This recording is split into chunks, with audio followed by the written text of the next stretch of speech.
மதிய வணக்கம் நண்பர்களே.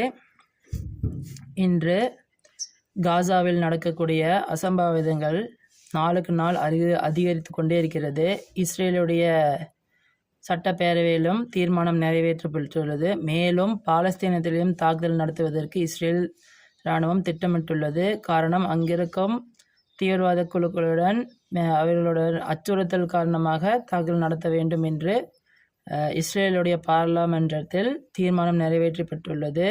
ஆனால் இதற்கு எதிர்ப்பு ஈரான் தரப்பிடம் இருந்து வந்துள்ளது. அமெரிக்கா ஈரானிடம் பேச்சுவார்த்தைக்கு செல்லலாம் என்று கூறியது. ஆனால் ஈரான் நாடானது அமெரிக்காவை சுத்தமாக நிராகரித்துள்ளது. ஏனென்றால் அமெரிக்காவின் நம்பகத்தன்மை கேள்விக்குறியானது. அதனால் ஈரான் நம்பவில்லை.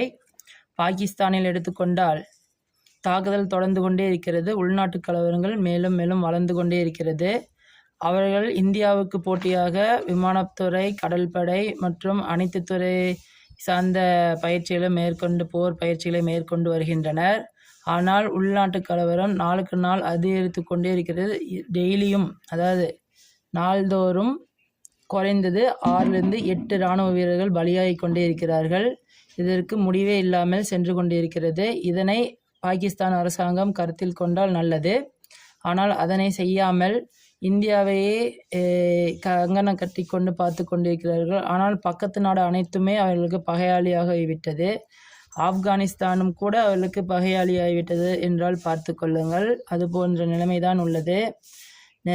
அதாவது ஆப்கானிஸ்தானுக்கும் பாகிஸ்தானுக்கும் நடந்து கொண்டிருக்கும் பேச்சுவார்த்தை தோல்வியில் முடிந்தது. ஆனால் பாகிஸ்தான் இராணுவம் தங்களது சித்து வேலைகளை காட்டி கொண்டிருக்கின்றனர்.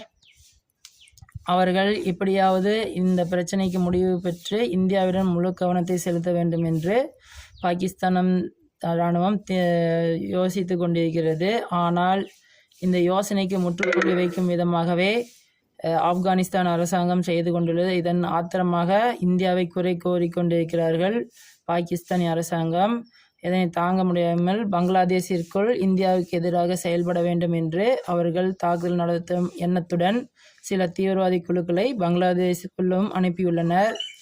இது வருங்காலத்தில் பாகிஸ்தானுக்குத்தான் மேலும் மேலும் சிக்கலை தருமே தவிர இந்தியாவிற்கல்ல. இந்தியா இதனை எல்லாம் சமாளித்து வெளியே வந்துவிடும்.